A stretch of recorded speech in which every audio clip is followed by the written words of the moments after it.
Olá, este é o blog Civil Imobiliário e no vídeo de hoje tenho mais uma vez a satisfação de fazer uma entrevista com o professor Dr. Lucon, que gentilmente hoje vai tratar conosco a respeito de honorários. Um dos pontos, professor, que eu gostaria para início da nossa conversa não é muito recente, mas já há uma discussão se eventualmente, em caso de sucumbência, a parte derrotada em determinado processo, se ele deve responder não só pelos honorários sucumbenciais, mas também pelos honorários contratuais. Até o ponto que eu me recordo, me lembro de uma decisão do STJ dizendo que sim, que, considerando que quem deu causa ao processo foi a parte contrária, que ela deveria, portanto, responder também pelos honorários contratuais. Embora a jurisprudência me parece que no Tribunal de Justiça não tenha sido muito afeita a essa tese. Queria saber o estágio atual dessa jurisprudência, a opinião do senhor e se eventualmente isso é tratado no projeto do novo Código de Processo Civil. Bom, olá a todos. O tema dos honorários advocatícios, é evidente, diz respeito a todos os advogados do Brasil. São 900 mil advogados em todo o Brasil, todo o país. É um tema de extrema relevância. Recentemente, o STJ reconheceu o caráter alimentar dos honorários advocatícios. Hoje se fala até mesmo de honorários advocatícios na Justiça do Trabalho. Ou seja, é um tema que vem sendo recorrente e foi tratado, muito bem tratado no novo Código de Processo Civil.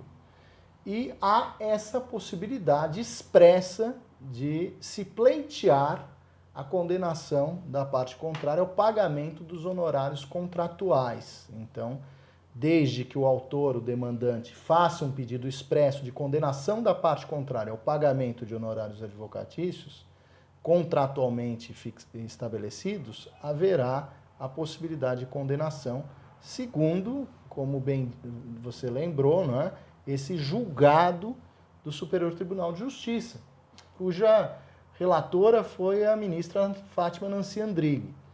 Na verdade, a origem remota disso é na própria arbitragem, Vocês sabem que a arbitragem é um meio de solução alternativa dos conflitos e é muito comum, em sede arbitral, nos processos de arbitragem, haver o pedido condenatório da parte contrária ao pagamento dos honorários contratuais. Por conta do quê? Por conta do princípio que rege até mesmo os honorários de sucumbência, o princípio da causalidade, a relação de causa e efeito. Quem deu causa à instauração do processo judicial estatal? Quem deu causa à instauração do processo judicial arbitral? Então, quem deu causa, e deu causa injustamente, deve responder pelos honorários que despendeu por conta da contratação do advogado. E isso, evidentemente, tomou força no Superior Tribunal de Justiça por conta até de seguidos julgados que acabam, infelizmente, aviltando os honorários de sucumbência, atribuindo valores que nós sabemos ínfimos. E, a meu ver, até violando literal disposição de lei. Quando a lei fala entre 10% e 20% e vem o tribunal e fixa em 0,1%, a meu ver, a violação frontal de lei federal, do Código de Processo Civil. E, portanto, por conta disso, os advogados passaram também, exatamente por não poder muito contar com os honorários de sucumbência, que passaram a formular, a deduzir esses pedidos de condenação de honorários contratuais.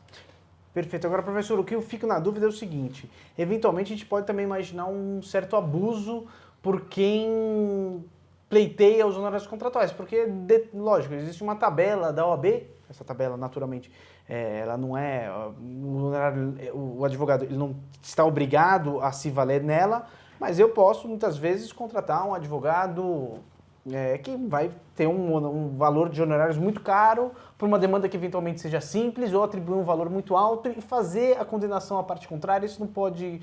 Como resolver isso? Existe essa possibilidade de fraude, Existe, não nego que exista. No entanto, existem parâmetros que poderão ser observados pelo juiz. E parâmetros esses estabelecidos não só pelo Estatuto da Advocacia, mas também se o juiz tiver dúvida em torno disso, que determine a realização de uma perícia para que se faça o arbitramento correto. É certo que há diferentes preços entre os advogados, não é? Assim como isso existe também entre os médicos, não é?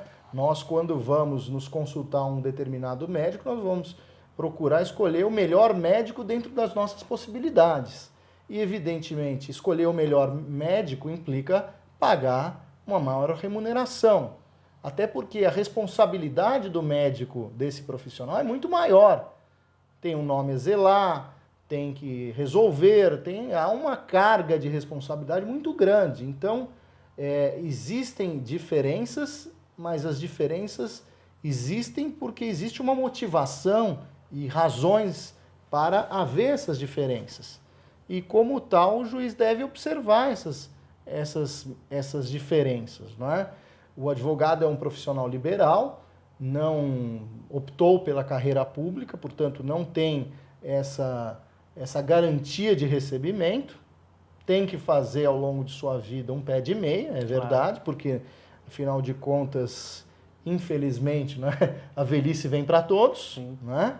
Só que o advogado não tem um plano de aposentadoria, né? Hoje se fala em aposentadoria privada, mas não tem aquela garantia de receber, primeiro, os vencimentos todo mês e, segundo, receber uma aposentadoria, né? Quantas vezes a gente não vê o sujeito se aposentando com 60 anos e vivendo até os 95 e recebendo todo mês a aposentadoria. Então, é preciso considerar esses fatores importantes aí, que são relevantes na fixação da remuneração do advogado, e saber que existem diferenças entre os profissionais. Professor, outro ponto que chama a atenção do novo Código de Processo Civil diz respeito a essa eventual sucumbência recursal, que para nós é uma novidade, né? Como funciona essa sucumbência recursal? Sagrando-se vencedora num recurso, o advogado ele faz jus a uma remuneração adicional àquela que ele já teve em primeiro grau? Exatamente, né? Nós sabemos que o sistema brasileiro é recheado de recursos, não é, Alexandre? Sim. Nós temos aí uma profusão de recursos. O novo Código de Processo Civil tenta diminuir o número de recursos, né? Extingue, por exemplo, a figura dos embargos infringentes, que foi objeto de grande polêmica, não é? Grande parcela da advocacia defendia a necessidade da permanência dos embargos infringentes, ou como recurso, ou como técnica de julgamento, no sentido de se ampliar a colegialidade no momento em que houvesse divergência. E houve também a extinção do agravo retido. Mas ainda assim, mesmo considerando o Código de 73 e o novo Código de Processo Civil, nós temos um número infinito de recursos. Além disso, quando não tem recurso, há a possibilidade de, se houver violação a direito líquido e certo, mandado de segurança. Sim. Então, nós sabemos que o advogado tem à sua disposição inúmeros recursos, a parte tem esses recursos à sua disposição. Mas é preciso também ter em mente que há uma necessidade de se prestigiar um dever de colaboração com a justiça. Certo. Que é um dever que não é do advogado só, é do juiz, é do promotor, é da parte, não é?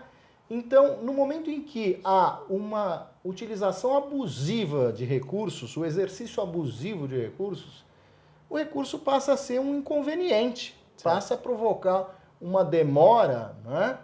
Uma demora não razoável do processo. E o problema é que nós sabemos que a simples pendência do recurso já provoca certo dissabores.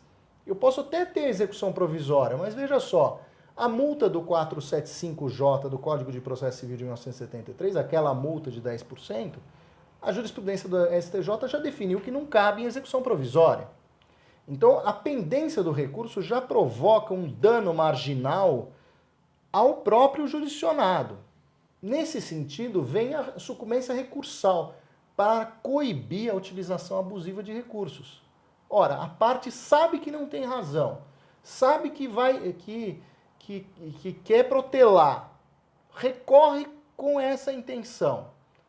Isso gera um trabalho adicional ao advogado, que tem que apresentar resposta a esse recurso. Então é natural que a parte que tenha dado causa àquele recurso e que não tenha razão, sofra essas consequências. Então, o novo Código de Processo Civil atribui essa possibilidade de fixação de sucumbência recursal. É um valor de honorário adicional? Sim, é.